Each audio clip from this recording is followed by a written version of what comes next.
Oedd e'n brofiad mor hyfryd i fod yn rhan o gast y sŵn. Oedd e mor exciting. Yn ffilm mor special a i chwarae Nerys oedd yn gymryd o sport hefyd achos o'n i'n gwybod bod y ffilm yn un wleidyddol iawn a bod hi'n gweithio yn y byd gwleidyddol ond oedd hi a ryw ysgafnder iddi oedd e'n fraint i chi dod ar naws bach na i'r ffilm.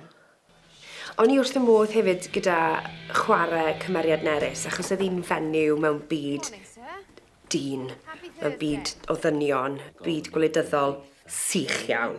Oedd hi'n dod ar ysgafnder, ond oedd hefyd yr hyder dy hi ddod ar ysgafnder. Oedd yr hyder gyda hi arwen Ceri, oedd yr hyder dy hi i herio Gwilym.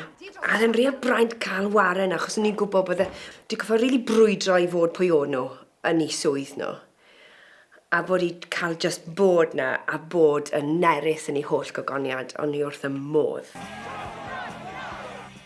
I fod mewn ffilm cyfnod y 70au, oedd hwnna mor exciting. Ffilm o tu fast i'r swyddfa Gymraeg gyda'r ceir yma. Oedd rhaid fi ddrifo yn yr ceir.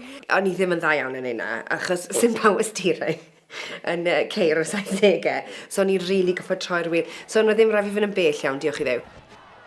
Y dorfan o'r extras yn bod protestwyr a wedi gwisgo lan o'r 70au yn gweld Cymdeithas i'r Iaith yn protesto tu fas y swyddfa Gymraeg dros y sianel. Oedd hwnna jyst yn fraint i gael gweld. Achos bydde'n fam i wedi bod yna yn y cyfnod, wedi bod yn rhan o'r protestiadau yna. Fi ddim yn cofio fe, wrth gwrs o'n i ddim wedi cael yngeni. Ond oedd rhywun acto fe bod yna yn y foment mor special.